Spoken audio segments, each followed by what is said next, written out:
ये हमारा जीवन कुछ दिन का है। नियत समय पर हमारी श्वास रुक जाएगी, शरीर छूट जाएगा। जितनी भी संपत्ति है, संबंध है, विद्या है, ये सब यहीं पड़ी रह जाएगी। सब क्षय है, नाशकारी है।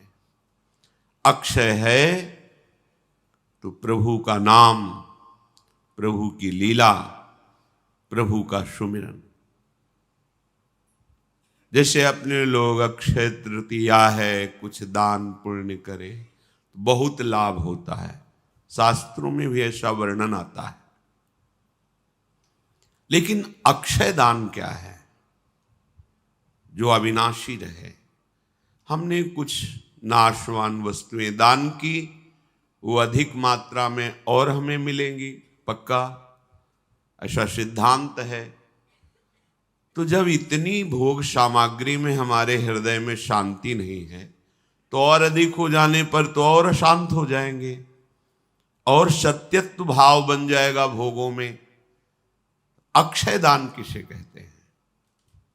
सेवक जी महाराज ने कहा है, सब जीवन सो प्रीति रीति निवाहत आपनी श्रवण कथन प्रतीति, यह जो कृपा हरिवंश की। अगर हमारे हृदय में संपूर्ण प्राणियों को निर्भय कर देने वाला भाव हो, वचन से, शरीर से, मन से, हम किसी को कभी कष्ट देने की भावना ना सोचे, ये सबसे बड़ा दान है। और ये भाव उसी के हृदय में आ सकता है जो विश्वास पूर्वक प्रभु का नाम जप करता है। प्रभु की लीला कथा इतनी महिमामयी है कि दुरंत मोह का नाश करके ज्ञान प्रकाशित कर ही देती है। यदि हम एकाग्रता पूर्वक महत्व बुद्धि रख करके श्रवण करें तो निश्चित भगवान के चरित्र और भक्तों के चरित्र हमारे हृदय की मलिनता का नाश करके हमें भगवान के चरणों में प्रीति अवश्य प्रदान करते हैं। बिना प्रभु से अपना संबंध स्वीकार किए कोई मन वचन कर्म से किसी को कष्ट ना दे, ऐसा नहीं हो सकता। क्योंकि स्वसुख वांछा, मैं इससे सुख भोग लूं, चाहे वस्तु हो या व्यक्ति हो या स्थान हो, यदि ऐसी भावना है तो पापाचरण बनेंगे ही बनेंगे, पक्का। और यही आकांक्षा समस्त हृदयों में रहती है, मैं सुख भोग लूं। कोई बिरला ही हरि गुरु चरण आश्रित जो प्रभु की चर्चा सुनता है, प्रभु का नाम जप करता है, प्रभु की लीलाओं का गायन करता है, उसमें ऐसी सामर्थ्य आ जाती है कि वो स्वसुख वांछा का नाश करके दूसरों को सुख पहुंचाने की भावना से युक्त हो जाए। ये बात आ गई, बस आप अक्षय स्वरूप हैं और आपकी हर चेष्टा अक्षय हो जाएगी। श्रवण कथन सुमिरन, ये तीन बहुत बड़ी बात है। प्रभु की चर्चा करना, प्रभु की चर्चा सुनना और प्रभु का नाम जप करना, ये बहुत बड़ी बात है।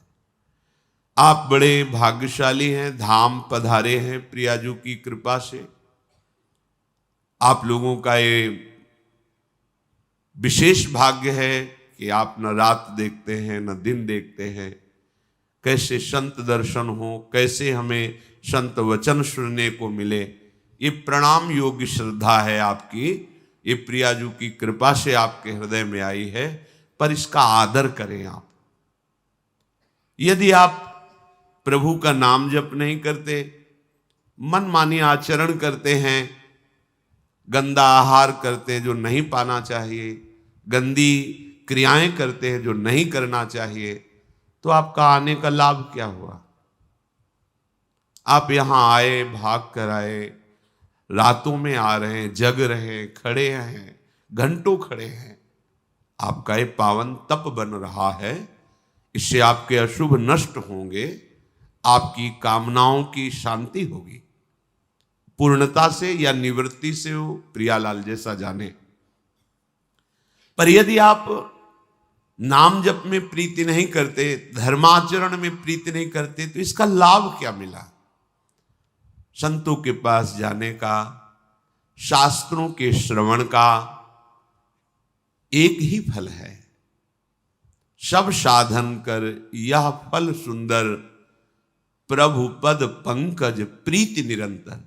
अपने प्रभु करुणा समुद्र दयालु प्रभु श्री कृष्णचंद्र जी, श्री प्यारी जी, इनके नाम में हमारी प्रीति हो जाए। कहीं भी दूर रहो, यदि नाम जप कर रहे हो तो प्रियालाल आपके बिल्कुल समीप है। हमारे आचार्यों की वाणी है, नाम वाणी जहां श्याम श्यामा तहां, नाम वाणी सुनत श्याम श्यामा सुबस, नाम वाणी निकट श्याम श्यामा प्रगट। विश्वास करो, यदि नाम जब चल रहा है तो अद्भुत कृपालु श्यामा श्याम आपके समीप है। जब श्यामा श्याम आपके समीप है तो सारी शक्तियां, सारे लोकपाल, सब ईश्वर कोटि के महापुरुष इन्हीं के अधीन हैं। पर इनकी जब कृपा तुम्हें अनुभव में आएगी तो निहाल हो जाओगे। समस्त चराचर जगत तुमसे प्यार करने लगेगा जब आप इनकी कृपा पात्र बन जाओगे। जा पर नाथ करो तुम दाया, ताहि सदा शुभ कुशल निरंतर, सुर नर मुनि प्रसन्नता ऊपर। किसी से आशीर्वाद मांगने की जरूरत नहीं पड़ेगी, आ करके आशीर्वाद दे जाएंगे। आप अपने जीवन को संभालिए, अल्प जीवन है। जब आप ऊपर के लोगों के महापुरुषों की आयु को देखते हैं तो आपकी आयु ऐसे ही भुनगे के समान, जैसे भुनगा एक दिन में प्रकट हुआ मर गया, ऐसे हमारी आयु है। अब विचार कीजिए, कितने मनु बदल जाते हैं। तब ब्रह्मा जी का एक दिन होता है, 14 मनु, 14 इंद्र, ये जब बदल जाते एक दिन होता है। अपने 80 वर्ष 100 वर्ष की आयु एक भुनगे की तरह आयु है। इसी आयु में हमें अपना काम बना लेना है, भगवत प्राप्ति कर लेनी है। भगवत प्राप्ति का तात्पर्य होता है ना कोई चाह, ना कोई भय, ना कोई चिंता, ना शोक, ना जन्म, ना मरण। अपने आत्मस्वरूप में स्थित होकर मोक्ष पद प्राप्त कर लेना, या श्री भगवान के चरणों में प्रेम प्राप्त करके उनके दिव्य चिदानंद धाम में जाकर, जहां कोई भय नहीं, कोई शोक नहीं, कोई जन्मना मरना नहीं, अखंड आनंद, आनंद ही आनंद, अनंत काल तक आनंद, कोई भटकना नहीं, कोई मरने का भय नहीं, कोई शरीर में व्याधि नहीं, कोई पीड़ा नहीं। ऐसा सुख ये मनुष्य शरीर से ही प्राप्त हो सकता है। और वो केवल भजन करने वाले का भजन सफल तभी होता है जब वो पापाचरण ना करे, जब वो किसी को दुख ना दे। ये 2 बातें पक्की होनी चाहिए, तभी आपका भजन पक्का होगा। आपको जो भजन में आनंद नहीं मिलता, वो आपके पूर्व पापाचरण आपके हृदय को जलाते हैं, भजन में अरुचि पैदा करते हैं। नहीं। और जिस दिन नाम जप आप नियम पूर्वक करेंगे, हठ पूर्वक करेंगे, तो ये पाप भस्म होने लगते हैं।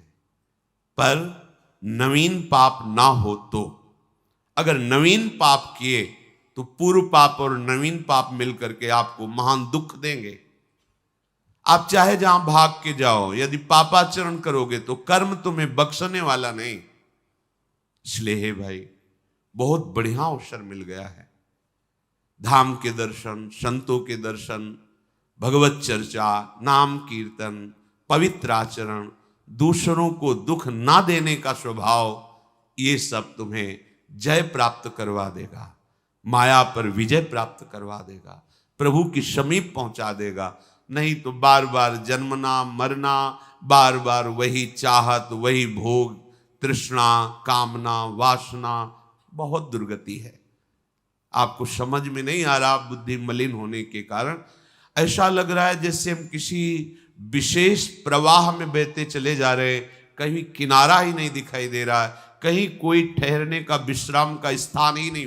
भागते रहो, भागते रहो। जब से सृष्टि हुई आज तक भाग रहे हैं, जब से सृष्टि हुई आज तक भोग रहे हैं, कहीं विश्राम नहीं, कहीं तृप्ति नहीं, कहीं शांति नहीं। कुछ तो विचार करो कि कोई एक ऐसा मार्ग हो जहां विश्राम हो, जहां परम शांति हो, जहां से हमें विचलित ना होना पड़े।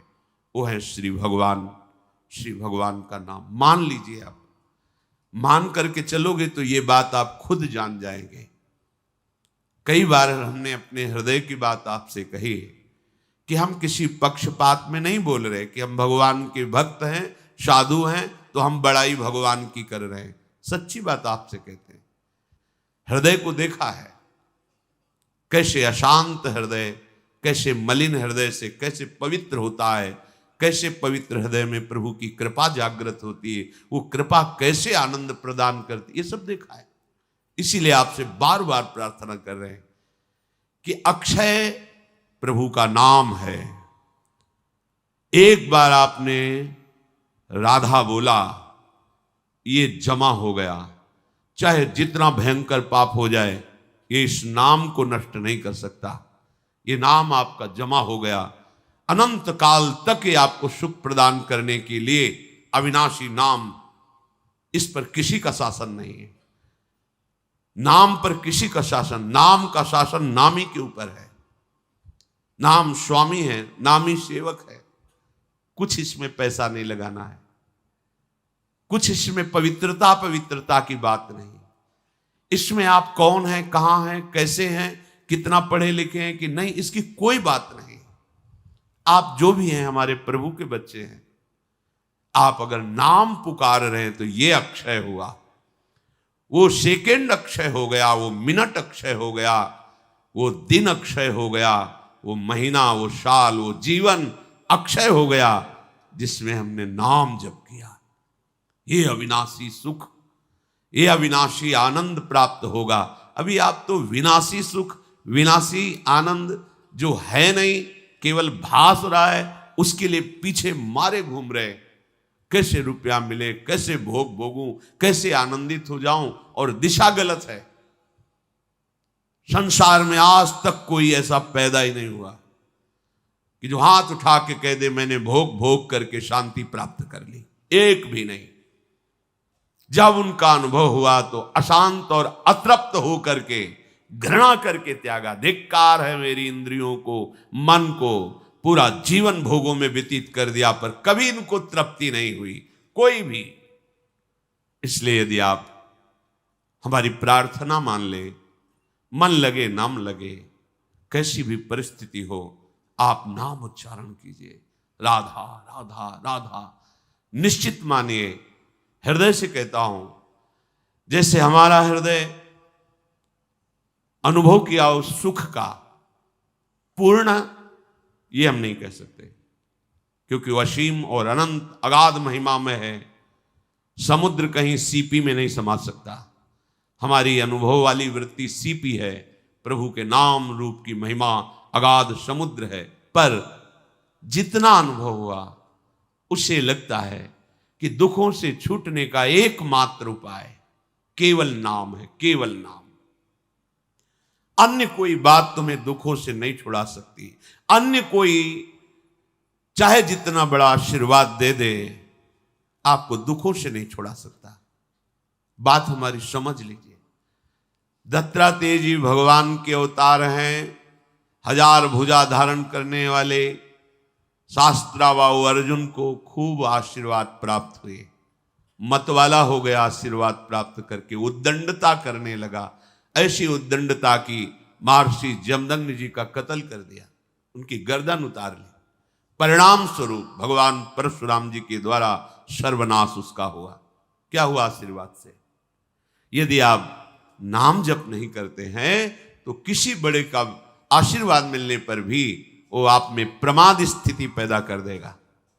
अगर नाम जप करते हैं फिर आप देख लेना, सारी शक्तियां, सारी सिद्धियां, सारा ज्ञान नाम में छुपा हुआ है, प्रभु का नाम। जीवन मिला है तो इसमें कुछ दुखद घटनाएं भी होंगी, कुछ सुखद घटनाएं भी होंगी।